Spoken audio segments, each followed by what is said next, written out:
I pressed the wrong button.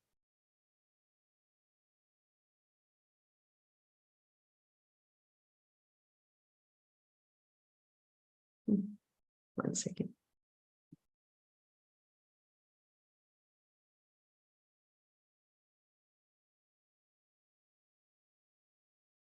Yeah, we can get started. Om.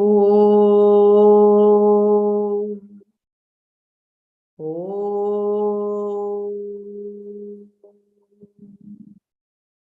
Om.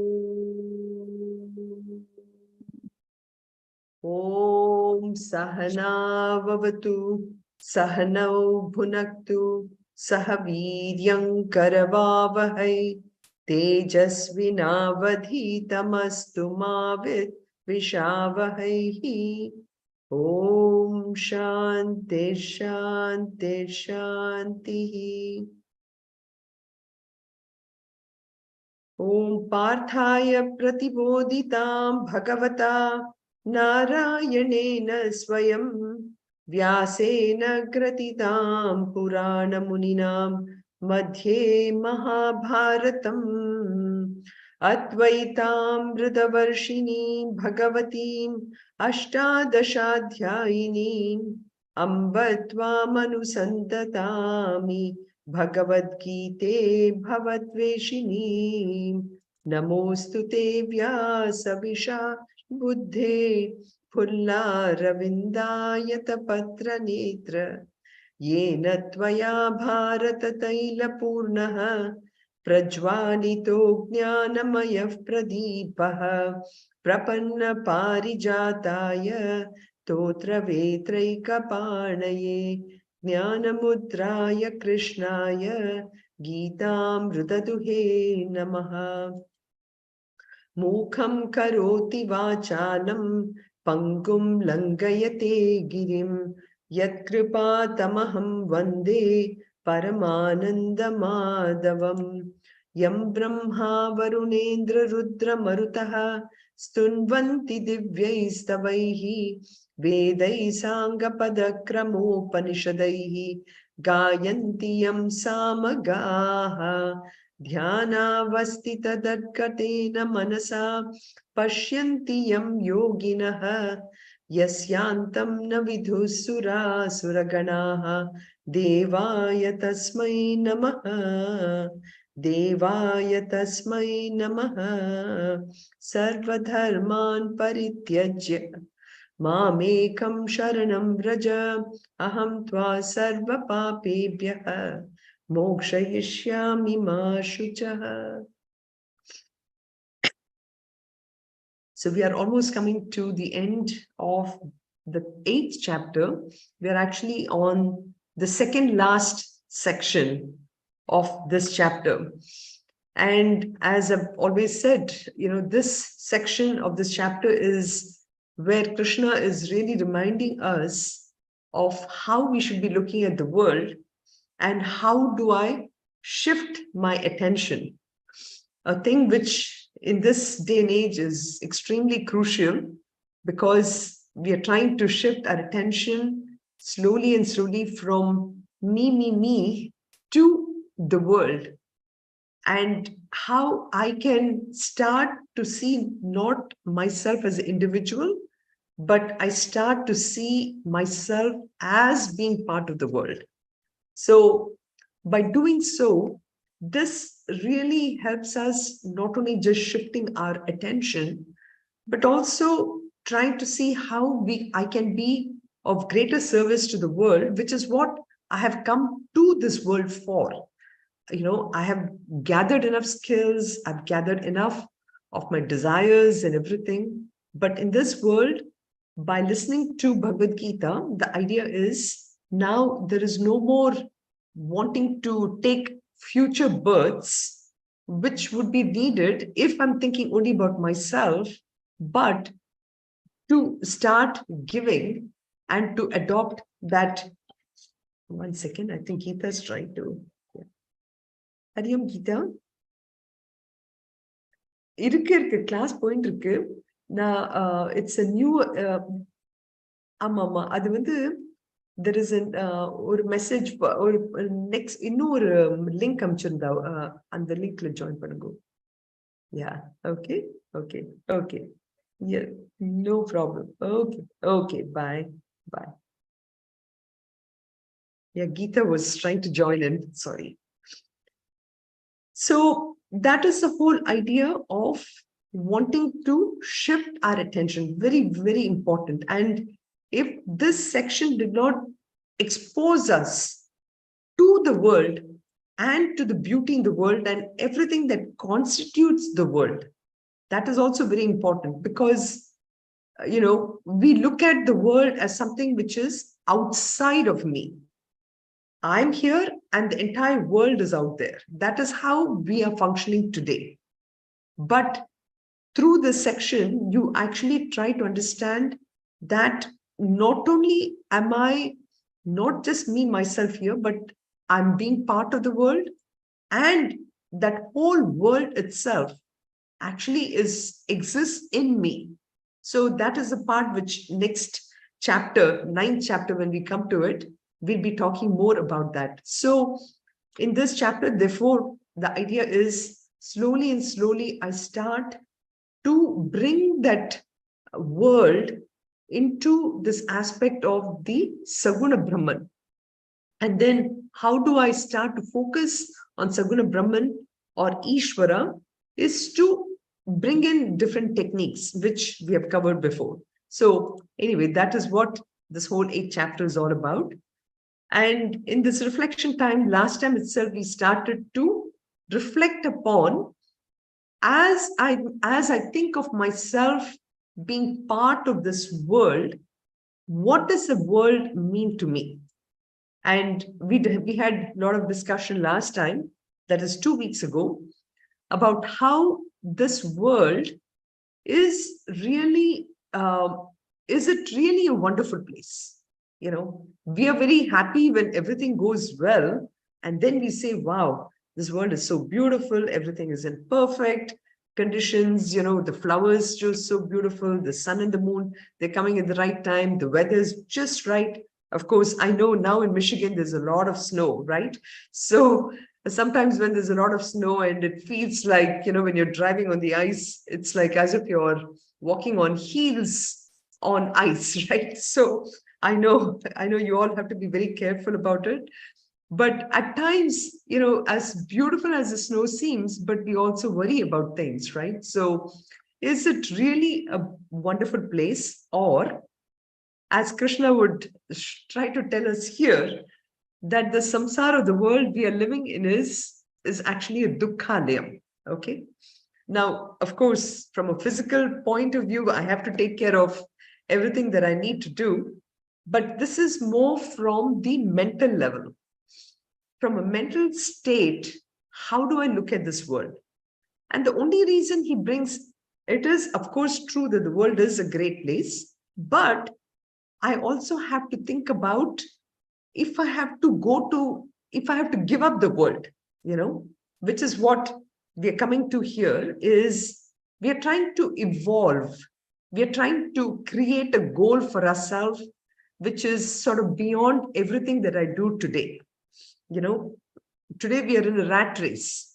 We are constantly, being very competitive and trying to see how I can move forward. But Gita is trying to remind us that there is definitely another goal that we have to achieve.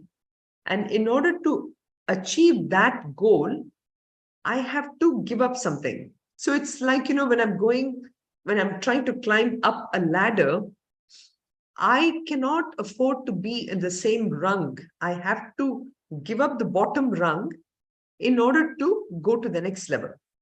So in order to go to the next rung, I have to give up the lower rung, right? So too, what Krishna is trying to do here is he's only trying to remind us that if I continue to do what I'm doing today, then I will always get what I'm getting. Okay, this is a famous Guruji statement. Actually, he always says this statement: if I continue to do what I'm doing, I will continue to get what I always got. So too, we don't realize that actually we are continuing to get what I've always got in in many ways. And that is where the 6 things that we talked about last time is a reminder to say that I'm continuing to get what I'm getting, but I don't realize it, you know. So these are the things, each and everything, if it, whether I'm going for some objects or whether I'm going for some newer relationships, or whether I'm trying to get into newer situations, like for example, with all the snow, if we are trying to get away from Michigan and go to Florida, for example, is the problems going to stop? Not really. And that is where these 6 things, which our Acharya introduced to these 6 things in our course, I thought I'll share that with you, which is what this whole thing, 6 things, were all about. And we talked about how in this world everything that we are enjoying does have the opposite thing associated with it. And the second thing is that it is very temporary, and it is dependent. There's a dependence on that object in order for my happiness. So if happiness is what I'm trying to seek in the world, then that happiness, I'm trying to superimpose my concept of happiness on something, and then I'm driving towards it. Like, for example, when I use the word driving, I'm just trying to, it's like when I'm driving on the roads and I see on a hot sunny day, there is this huge water in front of me. Okay. And I'm trying to be very careful that I don't, drive too fast on that water. And for whatever reason, that water thing is always in front of me. I'm just not driving on it. And then I realize it is an illusion, right? So too, what we are trying to do is we are trying to superimpose our happiness on this moving object. And this object is continuously moving away from me. I do get some amount of the happiness, but I don't get the whole happiness when I'm going towards it. So much so that I'm dependent on a moving target. And that's what this cause dependence really means, is I'm depending on something which is moving. It is never still, and I'm not able to get to it. So that is one part of it. Then draining indriyas is, we all know that as we grow old, our eyes, ears, everything becomes weak. And one other thing which is the COVID has taught us is the sense of taste. For example, a lot of people lost the sense of taste due to COVID. So idea being that as I grow older, my indriyas are draining, but yet my my taste for things have not lost. I think it was Anand who said last time about this, angam galitam palitam mundam dashana vihinam dasham tundam. Even as I'm growing older, my teeth may fall off, but still I really want to bite on that hard muruk, So that's the whole idea, is to be aware of the problems. And then dissatisfaction guaranteed. Of course, any amount of thing that I'm going outside is never going to satisfy me. And they're always going to be of relative importance. So this is what, we kind of talked about, how that this world that I'm part of, I need to have the right relationship with the world. If I have the relationship with the world, that it is, finite, it is giving me happiness, I will always be disappointed. But if I look at that same world as an expression, as a manifestation of that Brahman, then my relationship will change, because then I recognize everything and everybody around me as none other than that Brahman. So that's why I put this up. And therefore, I need to start developing this practice of changing my vision on how I look at it. So we did this also. So we went through all these shlokas. I'm just putting this up just as a reminder. So, again trying to define Brahman as imperishable. And then in shloka number 12, a technique on focusing on that aspect of Brahman. And then in shloka number 13, about the significance of Om. And then in 14, we talked about, again, this aspect of if I'm convinced of this practice on how I can, focus on just Ananya Cheta Satatam Yamam Smarati Nityashaha Tasya Aham Sulabha Partha, then it's extremely easy to retain this, to go to the goal. So then by this, he actually, literally all the questions have been answered. Then from 15 to 22, he starts to focus more on how this infinite has to become a goal for us. And he says that, having understood this, people who have completely through knowledge understood this will never ever come and take another birth. It's like, for example, if, I'm in a particular job and for whatever reason, I have to quit the job, but yet there is that longing in me to fulfill some vasana. So I will try to take up another job just to satisfy that. So too, in this case, the idea is if I have completely realized what my true goal is, then I'll never really take another birth. So that part of it is explained here. Mam upetya punajanma na apnuvanti. So I'll never ever do this. Now, this section of 16 to 22, which we'll conclude today with the shlokas 22. But before we go here, I want to ask, is there any questions? I know poor Geeta has not been able to join. Yeah. Any thoughts or anything that people want to share?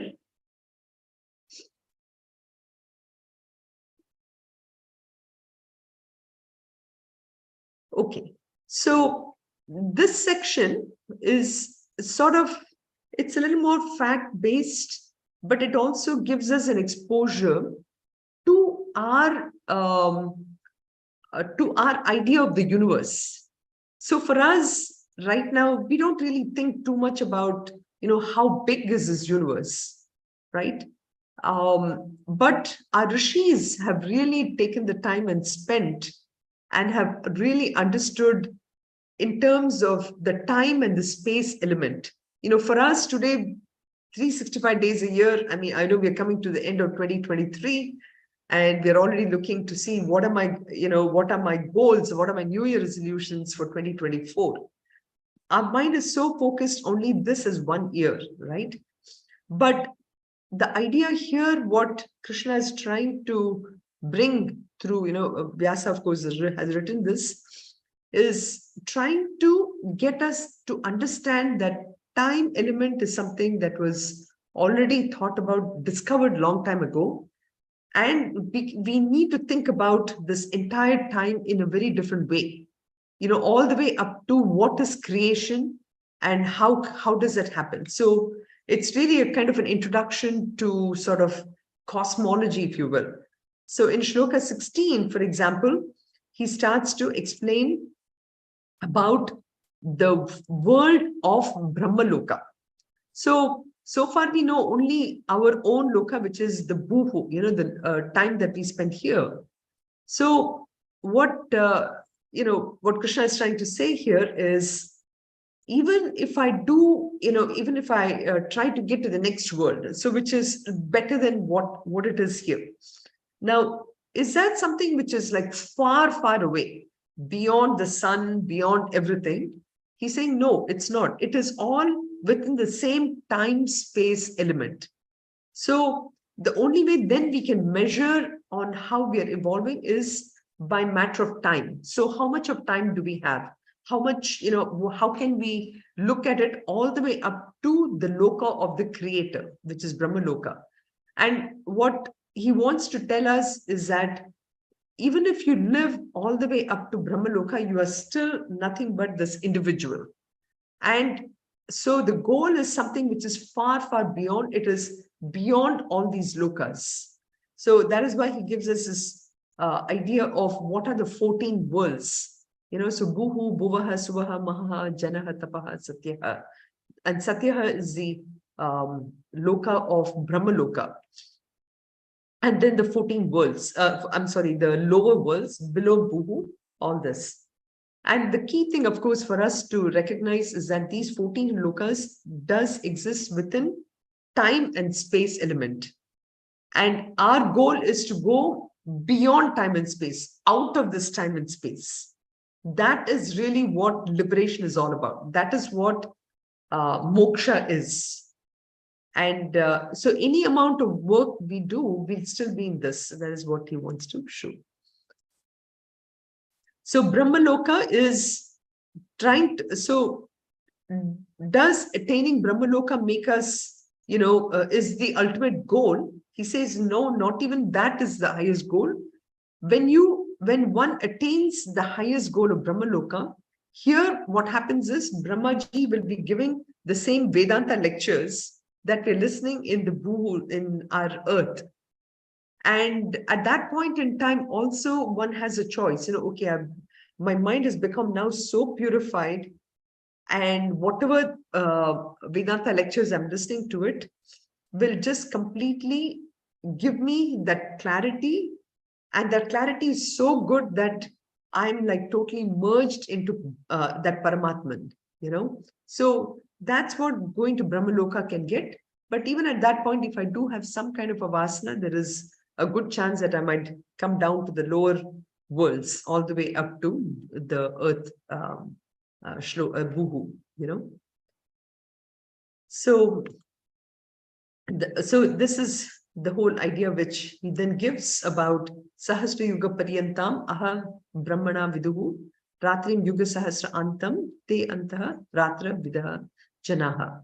So then this whole description of Brahmaji's day, we talked about how one day of Brahma is actually 1,000 cycles, and each of these they're divided into so many years.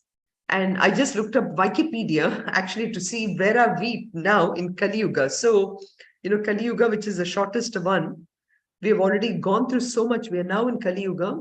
And in Kali Yuga, we are as of 23, which Kali Yuga began about 5,000 years ago. And it still has 426.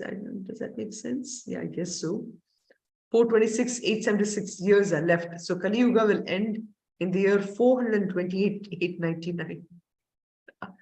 So that pretty much tells us that many, many generations, even after us, will still be in Kali Yuga. So the significance of this essentially shloka, as I said earlier, is there are so many things that comes to my mind when I think about the shloka. Number one, on a very, very practical level, can you imagine our rishis? They did not go to any laboratory, or they did not measure the time to come up with this significant number, and to be able to predict how many years more will happen before Brahmaji sleeps, So before the next creation, so to speak. So to me, it's really mind-boggling when our rishis have come up with all these numbers. And I'm sure our younger generation now will probably just say, how do you know it's true? Because we believe that, we have this Sukshma Sharira, right? We are the three bodies. We have the gross body, which we are interacting with the world. And then the Sukshma Sharira, which has all this mind, intellect, complex. And it is through a very, very pure intellect and mind that they have come up with all these numbers. So it gives a great appreciation, so that's one thing this shloka really tells us. But the second very important thing that it's trying to tell us is that if you're really thinking about moksha, I'm sure a lot of people will say, oh, okay, then I'm not really thinking of moksha because it's going to take a long time for me to get to a level which is outside the sphere of influence, right? So the idea is that do I really want to come back? Even if I come back into this world, I could be in any one of those lokas. I could be any of the animals, the birds or ant or anybody. There's just all those possibilities exist for us because of the previous baggage that we have.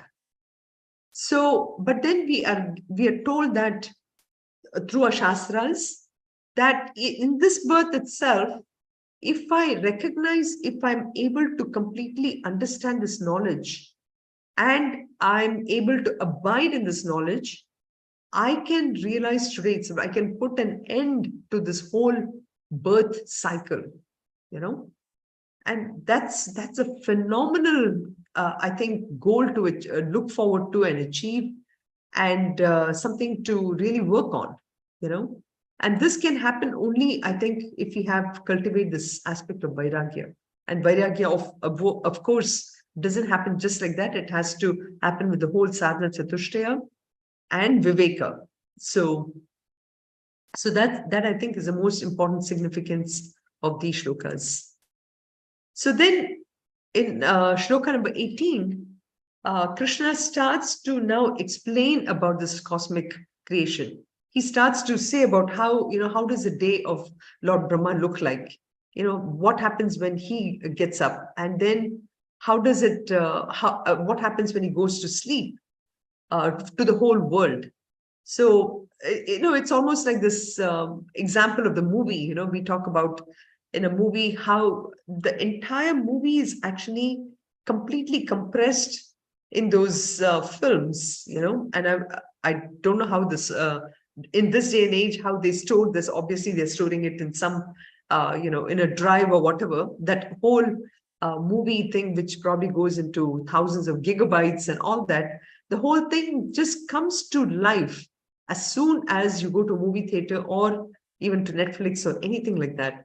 So that part of it is what he talks about here.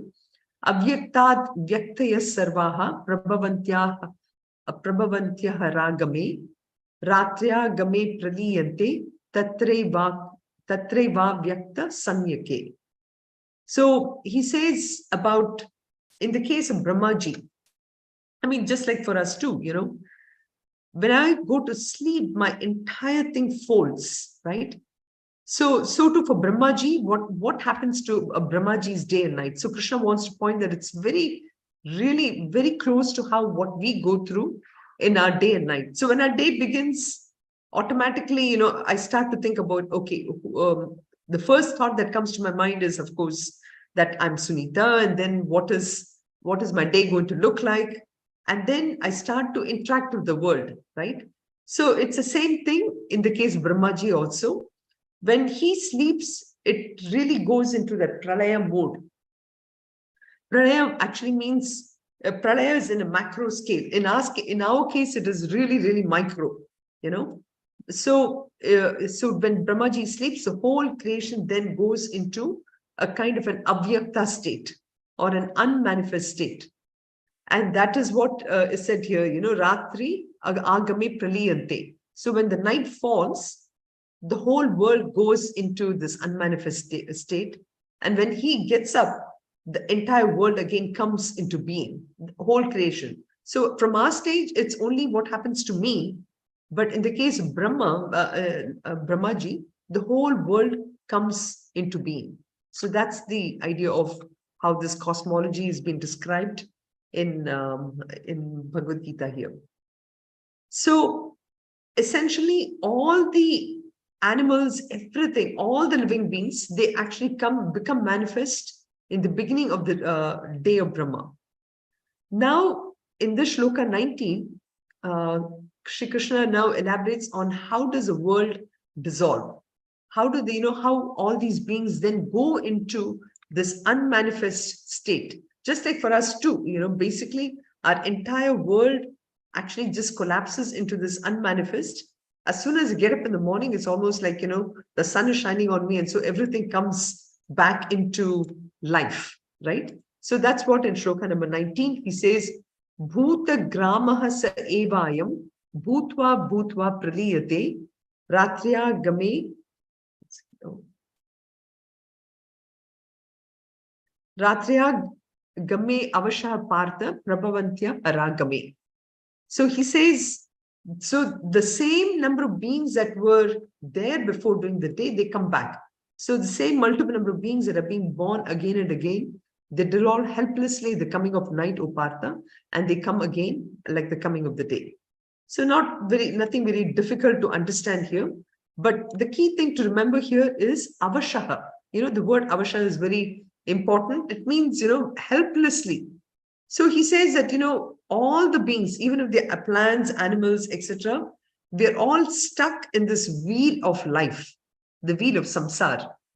And if we do not, actively, if we do not understand this whole wheel of life or samsara, we will be stuck in this. It's like, what is that? Ferris wheel, I think it's called Ferris wheel or something, where, and again, this thing, what I used before, if you're this rat race, you'll always be a rat, you're not going to improve upon it. So in many ways, I mean, in countries which are developing, all this technology and innovations and everything, yeah, they're all great, but I need to understand how those technology and innovations are helping me evolve mentally, because it's only in the mental area that really we are evolving. So in Shloka 20, now he starts to explain about a little further on this whole dissolution sequence. So how can I really escape from this cycle itself? So he says, paras tasmatu bhavaha anyaha avyaktaha avyaktat sanatanaha yaha sa sarveshu bhuteshu nashyastu na vinashyati. So he starts to explain about how that there is something which is beyond this manifest and unmanifest. There is something beyond this day and night cycle. So just like for us, when I've gone through one day and I've gone, I go to sleep in the night.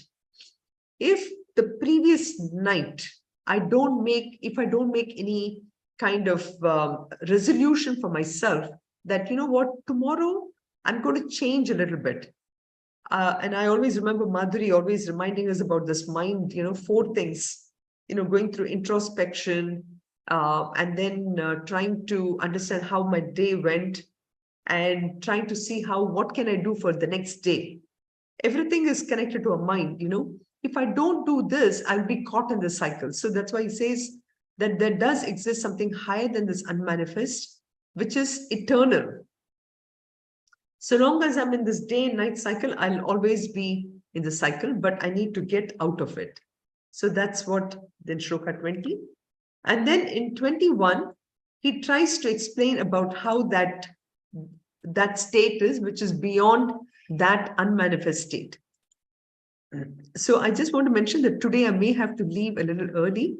Probably in about 5-10 minutes, I might finish it, because I have to catch the bus to go to Ernakulam. At 7:45, they're supposed to come, but I'm waiting for the call to come through. Somebody will call me. So in Shloka number 21, he talks about Avyaktokshara ityuktaha tam ahuhu paramam gatim yam prapya na nivartante taddhama paramam mama. Can somebody remember, or this yam prapya na nivartante? There's another very, most of you would have known the shloka. Are you reminded of anything here? Yat gatva na nivartante. From chapter 15th, what is that shloka? They talk about na suryo, na chandra, na pavakaha, yat gatva na nivartante. Those who reach it never come back. So from chapter 15, So the same thing here, he says, so people who have understood my real nature. So if we understand who we really are and how I am none other than Paramatman, and that is the highest goal, avyaktat akshara iti uktaha. So know ourselves as the unknown, as the unmanifest, the imperishable. That they say is the highest goal. and they who reach it never return again. That is my highest abode. So something which is way beyond the day and night, the world that we live in, that absolute infinitude. When I recognize that I am that infinitude, I'll never ever come back. And then in shloka number 22, which completes the last section here, he starts to talk about how Purushaha Paraha Partha. He says, Arjuna, you know, that I'm the Purusha which is beyond that. Bhaktya Labhyas Tvananyaya Yasyantas Thani Bhutani Yena Sarvamidam Tatam. So the highest Purusha, that level, that state, he says, O Partha, is attainable by only 100% focus on him. So again, does that mean that I just need to sit in meditation and focus on him? Not necessarily. So long as I understand that absolute state, which of course takes a lot of effort in terms of developing the clarity of mind and the purity of thought. So once I do that, then that thing is easily attainable. Yasya antahastani bhutani, within whom all beings dwell and by whom all this is pervaded. So beautiful section where he starts off to explain the levels in which the all beings are in, and how that state of that absolute is even beyond all these 14 levels. Okay. So in the next section, which is only about 4 shlokas, we will talk about what are the 2 paths which are available for people. One path, of course, is this forward-looking path to liberation, and the other path where people get into what happens to them. So that part of it also we will discuss. Okay. Sarve bhavantu sukhinah, sarve santu niramayaha, sarve bhadrani pashyantu, ma kaschid dukkha bhag bhavet. Om shanti shanti shantihi. Om Purnamadav Purnamidam Purnat Purnamudachyate Purnasya Purnamadaya Purnameva Vashishyate. Om Shanti Shanti Shanti. Harihi Om Shri Gurubhyo Namaha. Harihi Om. Thank you. Thank you, everyone. Hari Om. Hari Om. Hari Om. Thank you so Sunita. much. Hari Om. You're welcome.